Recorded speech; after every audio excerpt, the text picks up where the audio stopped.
Guys, വീണ്ടും ഒരു unboxing ആയി വന്നേക്കാട്ടോ. അത്ര ചെറുതല്ല, പക്ഷെ ഭയങ്കര വലുതുമല്ല. ഇത് ഞാൻ ആഗ്രഹിച്ച് മോഹിച്ച് വാങ്ങിയ സാധനമല്ല. ആഗ്രഹം മീൻസ് ഇഷ്ടമുണ്ടേനു, ബട്ട് അയ്യോ ഇതെനിക്ക് വേണം അങ്ങനല്ല. ഞാനിങ്ങനെ പൈസ സേവ് ചെയ്യുമല്ലോ, അപ്പോൾ അത് കറക്റ്റായി അങ്ങ് നടക്കാത്തതുകൊണ്ട് ഉമ്മ പറഞ്ഞു ഇത് വാങ്ങുകയാണെങ്കിൽ കുറച്ചും കൂടി ഒരു മണിയൊക്കെ സേവ് ചെയ്യാൻ ഒരു ഇൻട്രസ്റ്റ് വരുന്നു. അങ്ങനെ വാങ്ങിയ സംഭവമാണിത്. അപ്പോൾ പെട്ടി കണ്ടപ്പോൾ തന്നെ ഞാൻ പറഞ്ഞില്ലേ, ഓൾറെഡി കണ്ടപ്പോൾ തന്നെ നിങ്ങൾക്ക് മനസ്സിലായിട്ടുണ്ടാകും ഇതൊരു മണി സേവറാണ്.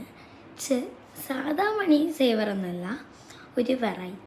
അല്ലേ, എപ്പോഴും നമ്മൾ ഓൾഡ് ഒന്നും എടുക്കാൻ പാടില്ല. ഓൾഡ് ഈസ് ഗോൾഡ് എന്നാണ്, ബട്ട് കുഴപ്പമില്ല, ഇടയ്ക്കിടയ്ക്കൊക്കെ നമുക്ക് ന്യൂ ആക്കാം.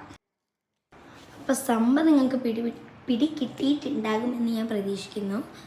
ഒരു ഇതാണ് എന്താ ഇപ്പോൾ പറയാം, ഞാൻ തന്നെ പറഞ്ഞു.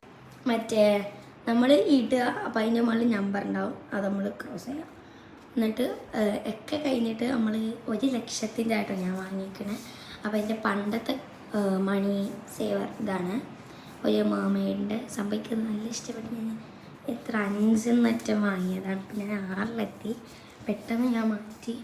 ഒന്നുമില്ല, എനിക്ക് പെട്ടെന്ന് വെറൈറ്റി വന്നപ്പം അപ്പോൾ അത് തുടയ്ക്കാൻ വേണ്ടി തുണി തുടച്ചിട്ട് പോകുന്നുണ്ട്. അടിപൊളിയാണ്, റീയൂസബിൾ ആണല്ലേ ആണ്.